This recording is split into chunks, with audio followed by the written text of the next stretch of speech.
AC Designs. Well, compared to what's been going on for the last week, admittedly, not a lot out there, just a couple showers and thunderstorms. Now, I do think we'll have an eruption west of downtown, and then also for those of you south of Duval.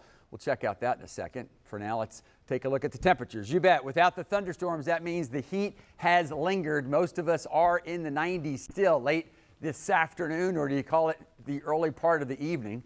Out around the beaches, temperatures are in the middle and upper 80s. Nice sea breeze out there. However, take a look at the dew point, up to near, well, at 80 degrees in some locations. So when you combine the dew point with the temperature, and wow, remember 108 degrees by the health department is deemed, well, unhealthy. In fact, unsafe for some of us. So here we are late in the afternoon, and at least along the river still feels like about 106. Along the river in Palatka, 107. St. Simon's Island, 105. So without the thunderstorms, still pretty steamy out there. Let's take a look at the winds, because the winds really help us figure out where thunderstorms looks like they'll develop as we head into the evening hours. We'll close in on the first coast. Here is the sea breeze. Here is the Gulf Coast sea breeze. Where those two meet, we'll probably have a collision, and so those thunderstorms will be developing. That's why, especially from Duval north, we're looking at about Highway 301. Now, farther off to the south, there's a little energy, a little moisture that we've been watching. In fact, right in here, we can paint almost a little bit of a circulation area,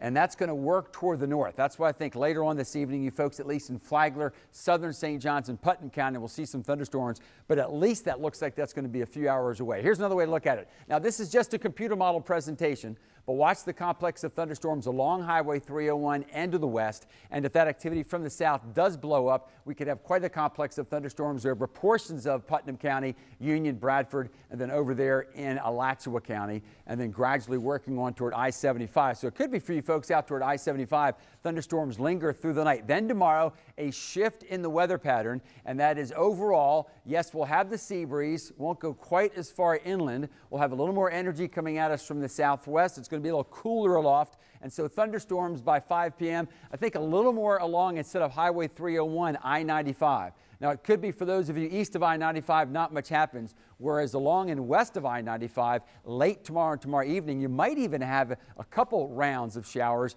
and possibly some heavier thunderstorms. So because of that increase that we're expecting tomorrow, that's why we're calling tomorrow a weather alert day, specifically for a few hours. You'll be fine if you're going to go to training camp. Just be prepared for the heat. Notice, even as early as 9, it's going to feel like about 90 degrees, but we're looking for 70% coverage in the metro between 2 to 5. When we talk about the metro, we're talking about Nassau, Duval, St. Johns, and Clay, again between 2 and 5. So not all day long, but between 2 and 5. Now, for those of you that are west and northwest of the metro, you'll have thunderstorms later in the afternoon and to the evening. As far as the rest of the week is concerned, we should see a decrease in showers and thunderstorms, at least for Thursday and for Friday, and then picking back up with maybe a front over the weekend. More on that in just a bit.